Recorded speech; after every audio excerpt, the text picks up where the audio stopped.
Good evening, everyone. I'm Jackie DeAngelis. Dagan McDowell has the night off. Welcome to a special edition of The Bottom Line.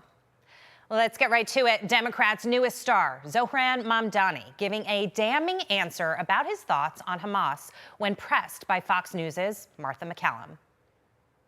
What is your response to what Hamas is doing now?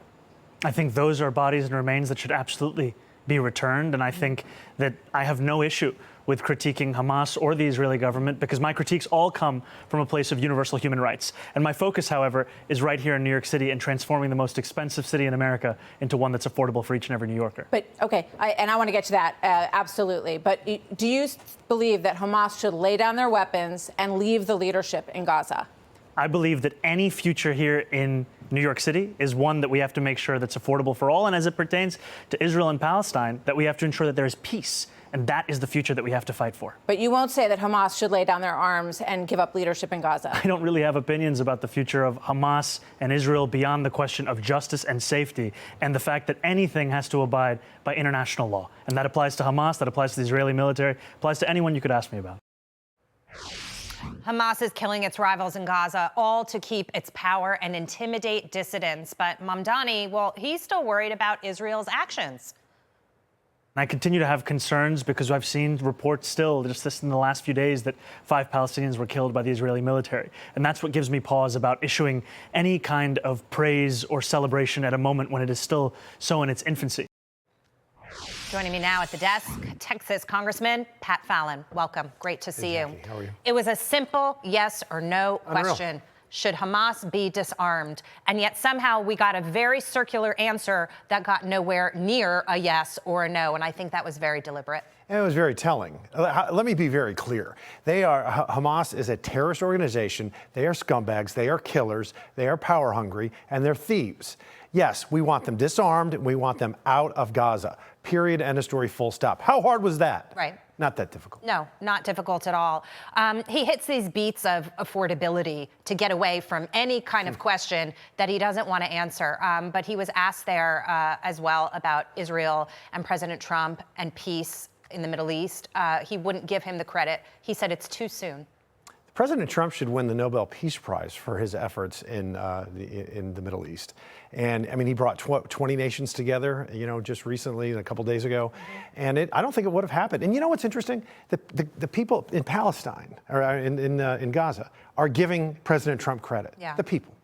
And the people in Israel are giving him credit, because give credit where credit is due. It's an amazing accomplishment, and we hope it holds, because President Reagan used to say, trust but verify. Problem with Hamas is you can't trust them. Okay, so you have to verify everything. And we're in 3 phases, and we're in phase 1 right now, and hopefully we will see what we've always dreamt of, is having peace in the Middle East, finally. Yeah. Well, it's been a difficult hole to climb out of, and certainly for the president, for America, for Israel also, to get those hostages back and to not be able to acknowledge that it happened, but to say, we have to wait and see, says a lot about how he looks at the world. And that sort of brings me to my next question for you, which is, how is it that we could be sitting in a city where somebody like this, a candidate like this, who essentially is a communist, is really winning and leading in the polls right now? It's mind-boggling, and it goes to, our education system's not educating our children, they're indoctrinating them. And this whole thing about he's going to make New York City more affordable by trying to really do central planning, how's that going to work out? Just like the Affordable Care Act, okay, and from 2010 to today, our insurance premiums are almost double. Yeah. So what he's going to do is make New York City unlivable, and it's going to go back to the old David Dinkins, with crime shooting through the roof, and then you needed 8 years of sanity under Rudy Giuliani to make New York City livable again. Yeah, he's got an incredible way of spinning it, though, and it's something about how he puts the messaging out there. He was talking about affordability, raising taxes on the wealthiest, who will flee. They will not pay the extra taxes, raising taxes on the corporations, who also will flee because it will just become too burdensome to do business here. And with a straight face, he then said, it will make the city better for everybody. It's don't judge a book by its cover kind of thing. It's a package, and he's a real shiny package, but inside the package, unfortunately, there's manure from the barn. This has never worked in any country, the things that he's espousing. And I think the communists in Beijing would be very proud of this candidate because he's all about central planning at the end of the day. We had the great Larry Kudlow on my show earlier today, and his theory is that Governor Hochul will lose. She will not be governor. Elise Stefanik will be, and she will be able to put Mamdani in check if he is to win this race. That's a few chess pieces out from here.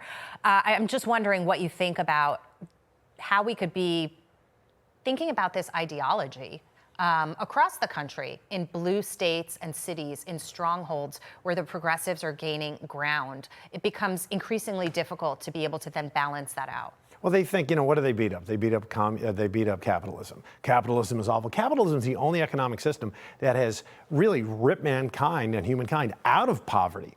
And it hasn't worked anywhere. And they'll say, oh, what about Sweden? Like things like that.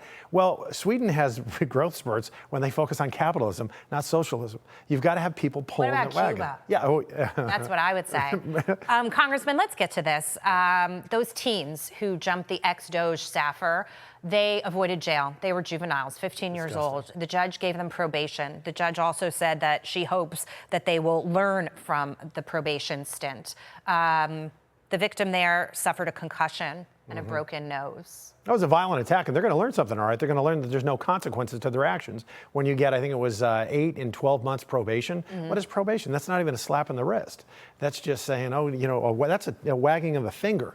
They need consequence. They need to be incarcerated for a period of time so they can reflect on, don't act like that, because there are consequences and results to your actions when you're a criminal and when you hurt people. This was a violent act. It also sends a message to others, which is show up, plead guilty, you'll get a slap on the wrist, and everything will be fine. And it's going to encourage more crime. Anytime you don't punish crime, you're going to get more of it. Anytime you subsidize something, you're going to get more of it. And that's a very, very unfortunate. It's very dangerous. Not in this particular case, but in general, though, the president is putting his foot down.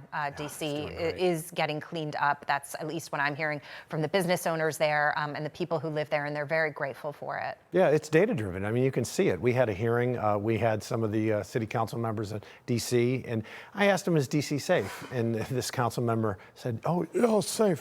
You're more dangerous than Nigeria, South Africa, Colombia, Mexico. Yeah. These are some of the more dangerous countries. When your murder rate is 27 per 100,000, that's frightening.